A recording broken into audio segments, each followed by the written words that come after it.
Bueno, pues buenas tardes, yo soy Marta, soy residente de primer año de Enfermería Familiar y Comunitaria y os voy a dar una parte de la sesión de hoy que voy a hablar sobre picaduras de insectos. Bueno, esto es que no sé si lo veis, ¿vale? Esto es como el índice de lo que vamos a hablar y bueno, así como introducción, pues comentaros que las picaduras de insectos no solo están en verano, sino que están durante todo el año, pero es verdad que en verano aumenta la incidencia. La mayoría de los casos son leves, pero sí que puede haber, al haber un aumento de incidencia, aumenta la probabilidad de que puedan transmitir alguna enfermedad.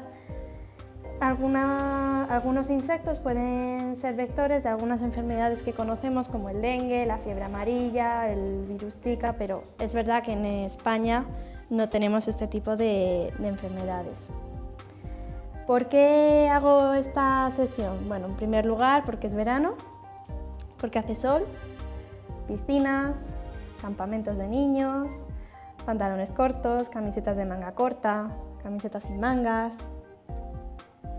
Y ese es el motivo porque estamos cada vez más expuestos en verano y hay más riesgo de que tengamos picaduras. La clínica en general consiste en unas pápulas eritoedematosas de 2 a 5 milímetros. Pueden estar agrupadas o diseminadas y suelen ser por lo general pruriginosas y dolorosas, ¿vale? Algunas están escoriadas, algunas tienen unas vesículas, unas costras y aquí lo que vamos a hablar es qué bicho nos ha picado. Bueno, la clasificación de artrópodos que tenemos de interés en la península ibérica, por un lado están los insectos, como los himenópteros, que son las abejas, los abejones. Luego están los dípteros, que son las moscas, y los lepidópteros, que son las orugas. Y luego, por último, vamos a ver un poquito los arándidos, las arañas y garrapatas. Los himenópteros. Bueno, comenzamos diciendo que, a diferencia de la avispa, el abejón cuando pica se desprende el animal de su aguijón y se muere y tenemos una picadura con el abejón aquí incrustado. A diferencia de la avispa, que la picadura por avispa, pues sí que tenemos aquí una pápula con un eritema. Suele ser muy pruriginosa y suele ser muy dolorosa en las primeras horas, minutos, ¿vale? Raramente suelen tener una celulitis asociada. Las reacciones locales son intensas, pero no tienen progresión sistémica. Es simplemente que al principio duele, pica, pero no nos van a transmitir ninguna enfermedad ni nos va a afectar a nivel sistémico. Lo que nos puede ocurrir es que si tenemos varias picaduras por avispa, por el veneno inoculado, sí que nos podemos encontrar síntomas gastrointestinales. Hay personas que tienen una hipersensibilidad a estas picaduras y les puede dar un shock anafiláctico. Y sobre todo hay que tener especial cuidado si estas picaduras ocurren en cuello por el angioedema, hay que vigilar la vía aérea, y en los ojos, porque puede haber queratopatías, opacidad corneal y habría que derivar a oftalmología. Vale, ahora vamos a ver los dípteros, que son las picaduras por moscas, mosquitos. Aquí tenemos varios ejemplos, ¿vale? Estas picaduras son súper frecuentes. Normalmente crean un abón súper pruriginoso y pueden desembocar en ampollas subepidérmicas. Normalmente afectan a los miembros inferiores. Es verdad que en España los mosquitos no son vectores de las enfermedades que hemos comentado anteriormente, pero sí que España es un país endémico en leishmania. En los seres humanos, la leishmania afecta a modo de leishmaniasis cutánea aguda. ¿Esto en qué consiste? Bueno, pues consiste en que al principio tenemos una picadura con una pápula, con un eritema. Esta pápula se va adheriendo a los tejidos formándose una herida. Y esta herida, con el tiempo, se va ulcerando, y esta úlcera, al segregar el contenido seropurulento, se forma como una costra hiperqueratósica. Mira, ¿veis? Aquí está primero pues la lesión, vemos aquí una herida, como una úlcera que no termina, luego aparece como una costrita y finalmente tenemos una hiperqueratosis. ¿Vale? Y son cosas que, bueno, a lo mejor aquí en la urgencia nos podemos encontrar algún caso. Ahora vamos a pasar a las picaduras por orugas, ¿vale? Que son este tipo que tenemos aquí. Las orugas causan irritación mecánica por los pelos de la propia oruga. Causan unas pápulas eritoedematosas muy pruriginosas y el lugar nos dice el mecanismo, es decir, si tocamos una oruga o una oruga nos pica, vamos a tener la lesión en esta parte localizada, pero también puede pasar que tendemos la ropa y la oruga pasa por la cuerda, se mete por la camiseta y podemos tener pues picaduras por toda la parte en este caso, el torso. Hay un tipo de oruga que se llama la oruga del peluche que crea una lesión en vía de tren que es bastante peculiar, que es la que vemos aquí, que causa como unas lesiones hemorrágicas en formas de vías de tren. Este tipo de picaduras, lo importante es retirar los pelos con esparadrapo o pelos y bueno, no suele haber ninguna complicación. Lo único que hay que tener cuidado, sobre todo en los niños, que a veces se acercan mucho o se las pueden incluso llevar a la boca y sí que pueden crear una conjuntivitis tóxica o en caso de que las ingieran habría que ir a urgencias porque puede haber afectación esofágica, traqueobronquial y habría que hacer una gastroscopia de urgencia para quitar los pelos de la vía digestiva. Las chinches. Bueno, aquí vemos un ejemplo de cómo es una picadura de chinche, ¿vale? Las chinches, sus picaduras hay ahora como un resurgimiento mundial por el tema de que cada vez están más de moda los viajes internacionales. Estos insectos se encuentran en las sábanas, en los sumieres, en los muebles y son nocturnos, o sea que por el día no los vemos, pero por la noche salen y es cuando suelen picar. Suelen tener las lesiones son muy características porque son consecutivas. Si nos fijamos aquí, siempre son en zigzag o en modo desayuno, comida, cena. 1, 2, 3, si os fijáis, 1, 2, 3. Y aquí, bueno, se han juntado muchas, pero sí que siguen como un patrón de 3 en 3. Pueden crear una pápula con el punto central rojo, pero no es vector de ninguna enfermedad, o sea que el manejo es sencillo. Las pulgas. Bueno, las pulgas, ¿dónde están las pulgas? Normalmente los perros y gatos. Los perros y gatos suelen tener, si se nos acercan en los miembros inferiores o los tocamos, es donde nos suelen picar estos insectos. Frecuentemente suelen dar alergia y hay una peculiaridad y es que los huevos pueden estar latentes, que a la vibración eclosionan, entonces se pueden reproducir las pulgas. Y estos sí que son vectores de diferentes enfermedades como el tifus endémico, fiebre exantemática y peste. Pero bueno, en España está más o menos controlado. Lo siguiente que vamos a ver son las arañas. Las arañas no pican, las arañas muerden. Y si nos fijamos en la picadura podemos observar como los dientes de la araña. Aquí se ve mejor todavía. Lo que os he contado, causa una pápula eritematosa con 2 marcas que generalmente es leve. Es verdad que en España hay 3 tipos de arañas que son potencialmente mortales, que son la araña de los rincones, la viuda negra y la tarántula. Esta es una de ellas, ¿vale? La araña de los rincones, cuando pica, crea como una placa necrótica en el centro de la picadura. Alrededor se ve como un color así violáceo, hemorrágico. Y entonces, ¿qué nos puede pasar si nos pica esta araña? En primer lugar, se nos puede engangrenar, porque aquí tenemos una placa necrótica.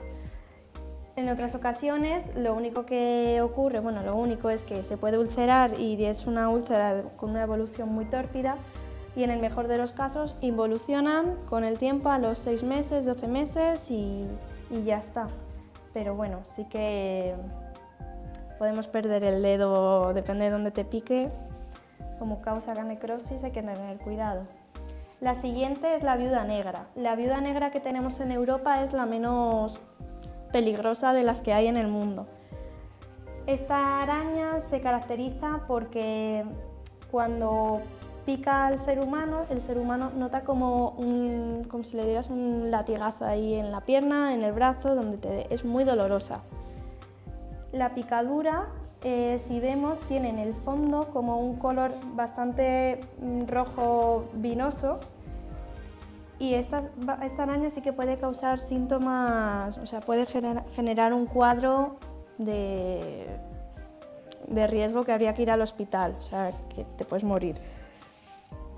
Y bueno, la siguiente es la tarántula. La tarántula no he encontrado una imagen para ver la picadura que hay, pero la picadura de tarántula es de las más leves. En realidad, estas arañas solo atacan cuando están protegiendo a sus huevos y se sienten atacadas, o bueno, pues como casi todos los animales, solo te atacan cuando hacemos cosas que no debemos, ¿no? Pero que no es tan mortal, te causa una lesión más leve que suele evolucionar por sí sola. Y ya por último, las garrapatas, que bueno, lo cuento un poco, pero aquí estáis muy acostumbrados a ver garrapatas. Normalmente ya sabéis que están adheridas y que pueden tener múltiples presentaciones. Se pueden ver lesiones con ampollas, con vesículas, así con un eritema, con un abón. Son muy pruriginosas y hay que tener especial cuidado porque son vectores de la enfermedad de Lyme. No me voy a meter mucho en esto porque ahora hay como una nueva recomendación, es que hay una compañera que creo que va a hablar solo de las garrapatas. Simplemente pues recordar que para una correcta extracción hay que realizar una tracción suave, no hay que apretar el abdomen porque si no expulsamos más veneno a la piel, y está totalmente desaconsejado la aplicación de esmaltes y vaselina y aceites. Y aquí tenemos un ejemplo. Bueno, el tratamiento de las picaduras lo he puesto en general porque según lo que he revisado casi siempre es el mismo. Lo que aconsejan siempre es hacer un primer lavado con agua y jabón y ahí aplicar frío local. En las picaduras muy dolorosas sí que aconsejan tomar AINES, un glucocorticoide tópico, y si ya en casos graves de que pueda afectar a la deambulación o a la ingestión de alimentos, ya sí que se podría poner corticoides orales. En principio prednisona de 0,1 miligramo por kilo, máximo 50, o sea que es una dosis yo creo que pequeñita. También un antihistamínico, la cetiricina de 10 miligramos cada 12 horas para aliviar el dolor, y en caso de que haya una anafilaxia estaría indicada la adrenalina intramuscular. Y así como por añadir algo más, los antibióticos no están indicados porque las picaduras por mosquitos son los que más pueden causar una celulitis, y se ha demostrado que la celulitis que cause una picadura se ve en 12 horas y en 12 horas no ha dado tiempo a que esa celulitis sea por origen bacteriano. Entonces, en cualquier caso, los antibióticos no estarían indicados. ¿Cómo podemos prevenir las picaduras? Con el repelente sobre todo. Aquí hay varios tipos, con ropa de manga larga, y sobre todo hay que evitar las actividades al exterior en las horas críticas que son al amanecer y al atardecer. Si tenemos aguas estancadas en nuestro entorno cercano habría que limpiarlas, habría que retirarlas. Y también es una buena técnica aplicar mosquiteras en los domicilios, en las ventanas y en las puertas. Y aquí tenemos un par de ejemplos. Y ya está. Esta es la bibliografía consultada y muchas gracias.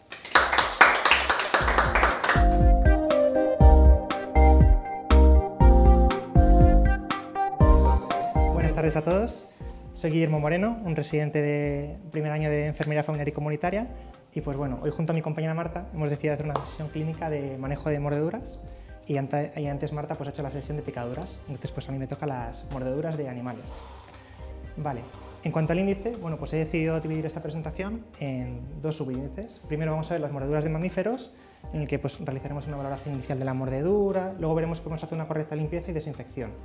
Luego también es importante la prevención del tétanos y la rabia, cuando está indicada la vacuna y cuando está indicada la inmunoglobulina.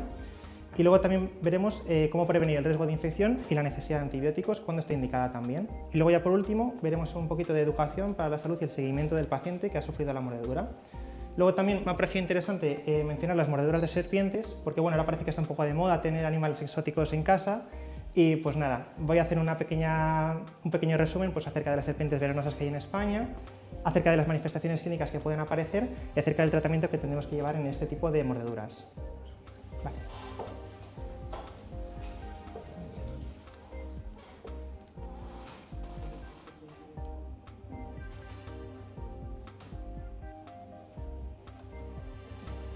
Ok, ¿sigo pasando con esto o pongo pantalla completa? Vale.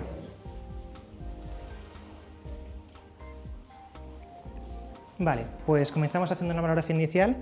Pues bueno, pues antes de ponernos con la mordedura y con todo el tema de la valoración de la mordedura, bueno, pues cuando nos avisen de cualquier tipo de mordedura, pues siempre una valoración de la cadena de supervivencia en caso de adulto, A, B, C, D, E.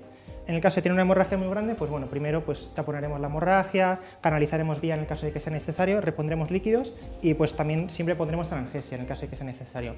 En el caso de niños, pues el triángulo de evaluación pediátrica, valoraremos el sistema respiratorio, el sistema circulatorio y el sistema neurológico del niño y pues haremos cualquier tipo de tratamiento necesario para estabilizar hemodinámicamente a nuestro paciente. Y luego ya nos pondremos de lleno con la valoración de la mordedura. Tendremos primero que valorar qué tipo de mordedura es. Puede ser ya sea de un animal, como por ejemplo perro, gato o roedor. También son comunes las mordeduras de humanos, por ejemplo en los casos en los que se producen caídas, por ejemplo también convulsiones, en los que las personas pues, se llevan las manos a la boca o los brazos a la boca, o también por ejemplo pueden darse mordeduras humanas en casos de violencia intrafamiliar, violencia doméstica o también pues, maltrato infantil. Vale, en el caso de que sea pues, una mordedura por animal, pues tendremos que ver si es salvaje o doméstico, qué vacunación tiene, el país de origen, luego si existe la posibilidad de que tenga la rabia y si existe también la posibilidad de que se le pueda realizar un seguimiento ya sea por su dueño o por cualquier otro método. Vale, los antecedentes de la víctima son importantes también debido pues, a su estado de vacunación, antecedentes personales o si se encuentra por ejemplo inmunodeprimido con cualquier enfermedad. La hora del evento es importante debido a que una atención que se retrase en torno a 8 y 12 horas pues siempre existe pues, un mayor riesgo de infección para la mordedura. La ubicación, cabe destacar que bueno, la cara y las manos pues, son las regiones donde más complicaciones pueden aparecer debido a que la mano, pues, debido a la cantidad de articulaciones, ligamentos, nervios que tenemos por esa zona, pues siempre que se produzca una mordedura ahí pues puede originar pues, un gran deterioro funcional de esta articulación. Y la cara, aunque exista una gran vascularización de la cara, puede darse pues una infección o lo que sea y de esta manera pues transmitirse mucho más rápido por el sistema linfático y llegar también a órganos o a tejidos anexos como por ejemplo los ojos o como por ejemplo los senos paranasales. Y luego también tenemos que destacar la profundidad y extensión de la mordedura, ya que bueno, pues, punciones profundas, desgarros y compromiso de estructuras pues, a lo mejor necesitan un mayor seguimiento por parte de los profesionales de salud. Aquí os traigo la mordedura de un perro, que las mordeduras de perro pues cabe destacar que son las mordeduras que más comunes son. Los perros en adultos pues suelen morder en miembros inferiores y se caracterizan por ser como desgarros o laceraciones. Al final el perro muerde y luego ya pues mueve la cabeza como si se le fuera la vida en ello y empieza pues eso, a desgarrar tejidos que aparezcan por los alrededores y todo eso. ¿Qué más? Esta acaba de destacar que es una curiosidad importante, que son las que menos riesgo de infección tienen. Las de humanos y las de gatos son las que más. ¿Por qué? Porque a pesar de que los animales domésticos como los perros tengan una gran cantidad de bacterias en la boca y todo eso, son las que menos virulencia tienen y también las que menos capacidad de reproducirse bacterias tienen. Entonces, pues por lo general, cuando se produzca una mordedura de perro que no exista una gran lesión de los tejidos, no hará falta poner antibióticos. ¿Qué más os cuento de estos? Tendremos que también en los niños, pues bueno, debido a la altura, pues las mordeduras de perro pues se suelen producir en cara, cuello, torso y los miembros superiores. Aquí os traigo una mordedura de un gato, que bueno, aquí se ve muy bien porque entra con los dos colmillos y luego pues aquí se produce toda la línea de los incisivos. Estas mordeduras, bueno, pues los gatos suelen morder en torno a los miembros superiores generalmente y pues nada, se caracterizan por ser heridas muy perforantes y muy penetrantes debido a que entran con los colmillos y pues nada, generalmente pues ya se agarran y ya se quedan ahí. Y estas son las que más riesgo de infección tienen por eso, por la profundidad con la que entran en la mordedura.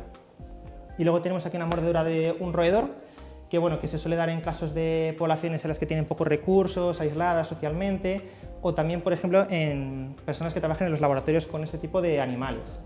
Cabe destacar que son heridas profundas como las de los gatos, pero son más pequeñas por lo general y no llegan a tanta profundidad.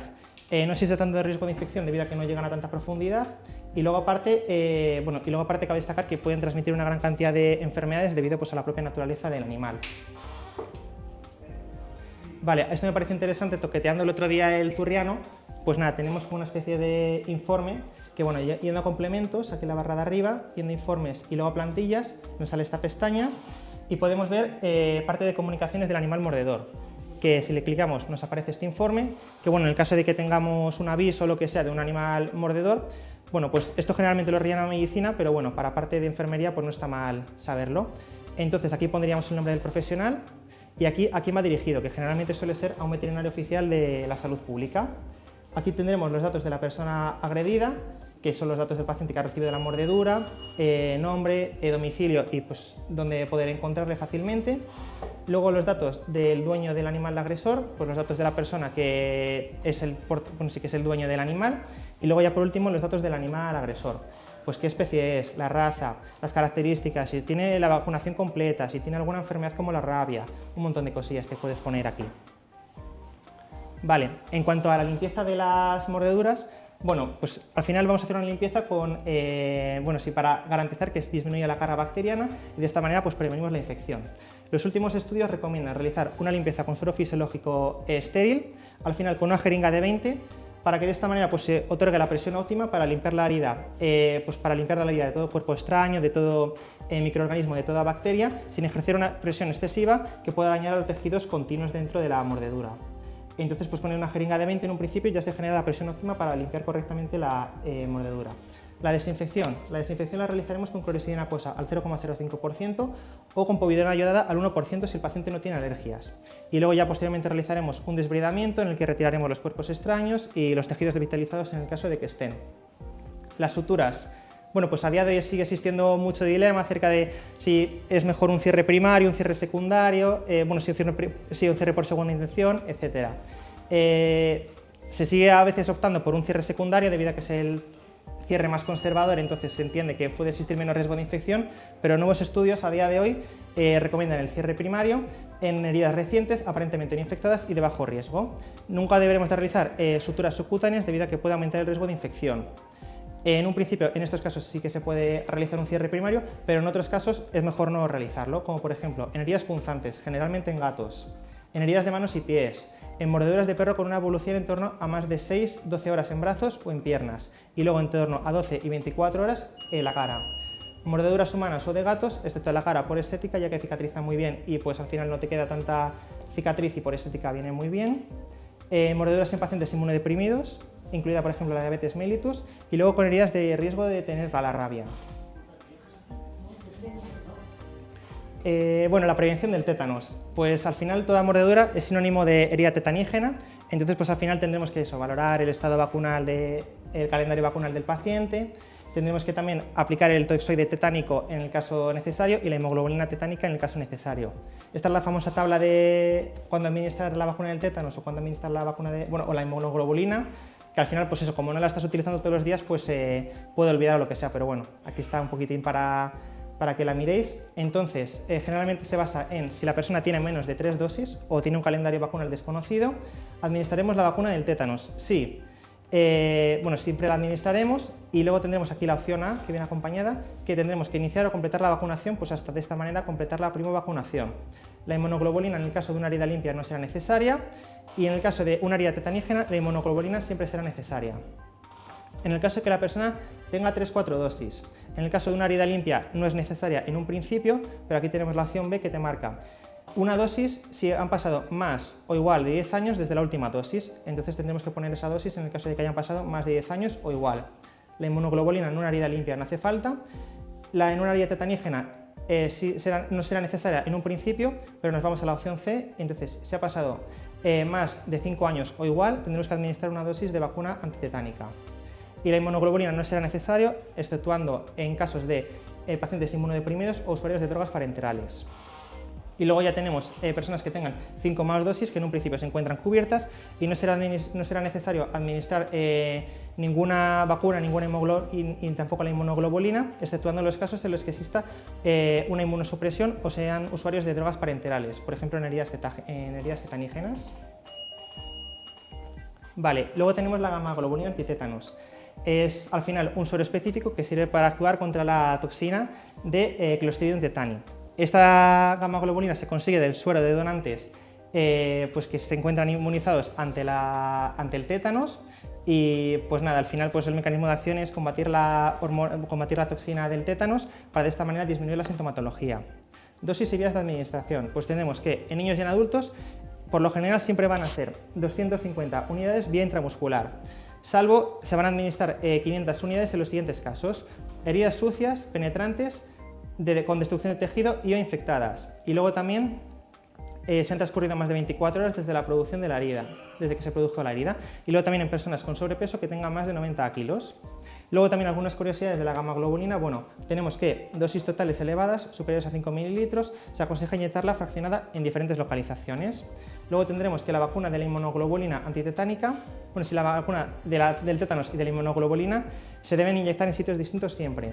Y luego también tenemos que como reacciones adversas más comunes pues puede aparecer dolor local, sensibilidad, fiebre, reacciones cutáneas y escalofríos. Y luego como complicaciones más graves, que son menos comunes, pero bueno, pueden seguir apareciendo, tenemos náuseas, vómitos y disnea.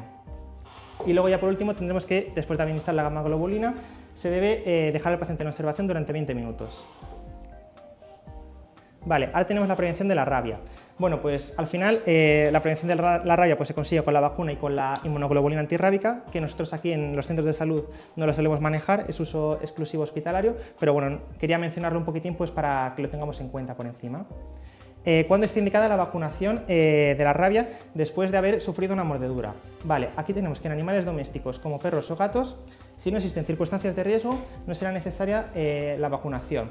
Pero si existen circunstancias de riesgo, como por ejemplo que el animal se encuentra en una zona enzótica o la persona le ha mordido un animal que estaba en una zona enzótica o por ejemplo el animal es sospechoso de rabia, tendremos que realizar una vacunación inmediata y luego comunicarlo a las autoridades sanitarias correspondientes. En el caso de animales salvajes como murciélagos o zorros, siempre lo consideraremos rabioso hasta que se demuestre lo que es negativo. Entonces llevaremos a cabo una vacunación inmediata y se lo comunicaremos a las autoridades sanitarias. Luego tenemos que ganado, roedores pequeños y conejos. Siempre habrá que considerarlo individualmente y individualizar el caso del propio animal y de la persona, y aquí nos recomienda las guías que consultemos con las autoridades sanitarias para que nos digan el plan de actuación que hay que seguir y todo eso. La inmunoglobulina antirrábica, igual, se pone uso exclusivamente hospitalario. Se obtiene de la misma manera que la inmunoglobulina antitetánica a partir del suero de los donantes que se encuentran inmunizados de la rabia. Y pues nada, es una inmunización pasiva, al final pues con anticuerpos específicos que ataquen a la toxina de la rabia. Las dosis se basan en 20 unidades por kilo, la mitad de la dosis se deberá de administrar por vía intramuscular a la persona y la otra mitad se deberá de administrar en la herida directamente, siempre y cuando la situación anatómica lo permita. ¿Qué más? Siempre se administrará junto a la vacuna antirrábica, a excepción de pacientes previamente que ya estén inmunizados y se les hayan realizado un seguimiento y tengan ya anticuerpos específicos contra la rabia. En este caso únicamente pondremos la vacuna. Vale, aquí tenemos la profilaxis antibiótica para una mordedura no infectada y en un principio existen casos en los que no hace falta poner antibióticos, como por ejemplo mordeduras que no hayan roto la integridad cutánea. En los tres casos, en mordeduras humanas, de gatos y de perros o animales domésticos, no tendremos por qué ofrecer antibióticos en un principio. si no ha pasado mucho tiempo y también valorar un poco individualmente la situación de la persona. Mordedura que haya roto la integridad cutánea pero no haya abundante sangre. En el caso de mordeduras humanas, tendremos que considerar los antibióticos si se trata de una zona de alto riesgo o de una persona de alto riesgo, que se encuentre que se presente pues, una alteración en la inmunidad de esta, etc. En las mordeduras de gato consideraremos antibióticos si la herida llega a ser muy profunda. Y en el caso de los perros, como mencioné anteriormente, no tienen tanta virulencia sus bacterias y no tienen tanta capacidad de reproducción, no será necesario ofrecer antibióticos.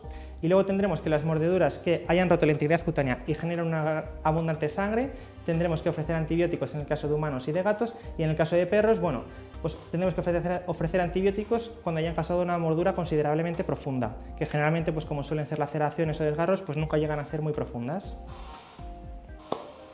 Luego tendremos que los casos en los que sí hay que administrar antibióticos sí o sí. Está indicado en mordeduras en manos, caras, pies y genitales, heridas profundas o punzantes, mordeduras que afecten al hueso, tendones o articulaciones, mordeduras con daño significativo y o edema, paciente inmunodeprimido, diabético, espectomizado, es decir, que se le ha quitado el bazo, o un retraso de la atención de más de 8 horas. Y luego tendremos las mordeduras de gato humano, debido a que son las que más riesgo de infección tienen. ¿Qué antibióticos utilizaremos? Generalmente utilizaremos amoxicilina clavulánico, 875-125 miligramos cada 8 horas, 3 veces al día, durante 5 o 7 días. Este antibiótico. En niños también se recomienda este tipo de antibiótico, pero ajustando la dosis al final al peso que tenga el pequeño.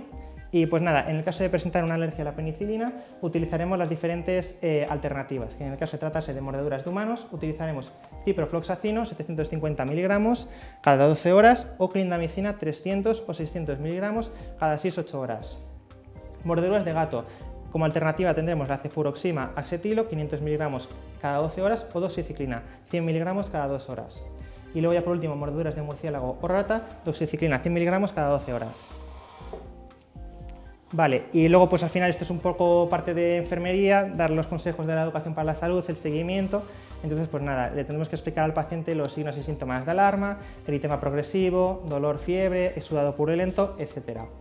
Tendremos que llevar a cabo una cita de control en torno a las 48-72 horas para una reevaluación por parte de los profesionales sanitarios ahí en el centro de salud, y tendremos que, como consejos, pues eso, evitar cubrir con vendajes oclusivos si no es necesario, también mantener limpia y seca la zona de la herida para evitar pues eso, un aumento de la posible infección.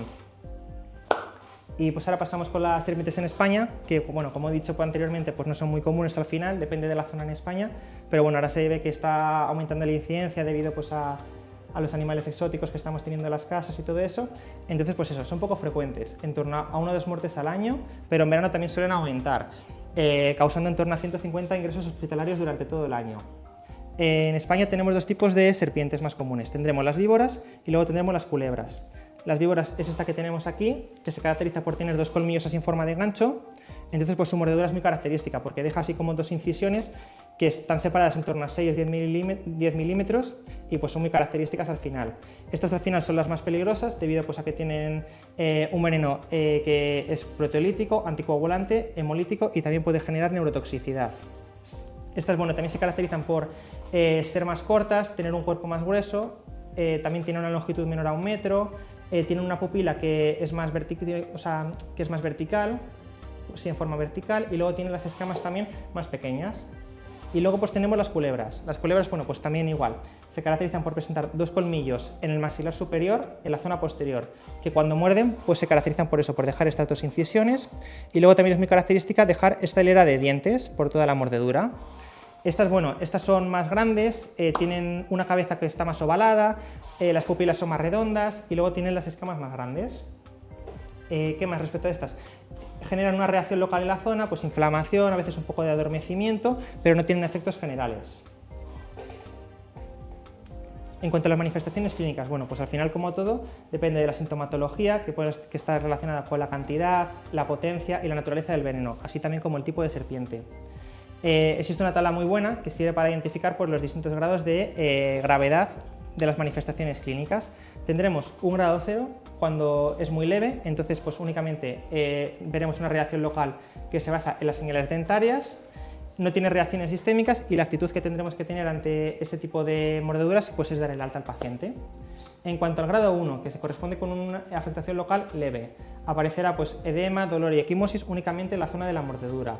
No tiene reacciones sistémicas y la actitud que tendremos que tener en cuenta es llevar a cabo un control a las siguientes 24 horas de que se haya producido la mordedura. En el grado 2 tendremos el moderado, que aquí aparece pues, edema, dolor, equimosis, que progresa pues, en toda la extremidad donde se haya producido la mordedura. Aparecen síntomas sistémicos como náuseas, vómitos y parestesias locales, y aquí tendremos que llevar a cabo un ingreso hospitalario de la persona. Y luego por último en el grado 3, que es un grado ya más grave, aparecerá pues, un síndrome compartimental, un edema extenso que también puede afectar a la zona del tórax y la del abdomen. Aparecerán también complicaciones sistémicas como por ejemplo signos de shock, coma y muerte. Y luego pues aquí tendremos que derivar inmediatamente a la UCI para un ingreso. Y luego, bueno, cabe destacar que las mordeduras más graves son las que afectan a los niños de menos de 5 años y generalmente pues, suelen estar localizadas en cara, cuello y tronco. Y el alcance de la reacción pues, depende de los siguientes hechos, como por ejemplo la especie y el tamaño de la serpiente, la localización y profundidad del mordisco y el número de mordeduras que se haya podido llevar la persona. Y ya para terminar, bueno, tenemos el tratamiento de las mordeduras de serpiente, que bueno, primero de todo pues hay que mantener la calma y tranquilizar al paciente para que no se nos altere y tampoco nosotros nos pongamos nerviosos. Tenemos que identificar a la especie venenosa, ya sea pues, por el tipo de mordedura que haya dejado y si el paciente tiene más datos pues, para subclasificarla dentro de si puede ser víbora o puede ser culebra. Si se puede subclasificar, pues mejor. Tenemos que llevar a cabo una limpieza y desinfección. Un desinfectante incoloro es el ideal, ya que así nos permite ver cómo va evolucionando la zona, si se va inflamando, si se va poniendo con eritema, etc. Tenemos que llevar a cabo una inmovilización y elevación del miembro afectado en una posición funcional. Tenemos que administrar analgesia, profilaxis antitetánica debido a que son heridas potencialmente tetanígenas y una profilaxis antibiótica, que se utiliza el mismo antibiótico que en el caso de las mordeduras, amoxiclavulánico. Y utilizaremos clindamicina o eritromicina en el caso de alergias. En el caso del antídoto específico, este también es uso exclusivamente hospitalario, en el cual pues, se pone un suero antifídico si es por víbora y se aplicará en el grado 3 o grado 2, en el cual afecta al 50% de la extremidad afectada y es uso exclusivo hospitalario. No tendremos que aplicar hielo ya que puede agravar la isquemia, no realizaremos incisiones ni succionaremos el veneno y en el caso de que nos encontremos a más de una hora del hospital se puede aplicar un torniquete de banda ancha en la zona proximal de la herida, se deben vigilar los pulsos durante 2 minutos y aflojar el torniquete cada 15 minutos. Y si se trata de una mordedura de víbora, siempre habrá que derivar al paciente a un centro hospitalario aunque se encuentre asintomático. Independientemente de la sintomatología habrá que derivarle al hospital. Y pues bueno, ya acabando, espero no haber ido muy rápido y pues nada, aquí tenemos la bibliografía que he utilizado y pues nada, hasta aquí mi presentación. Muchas gracias.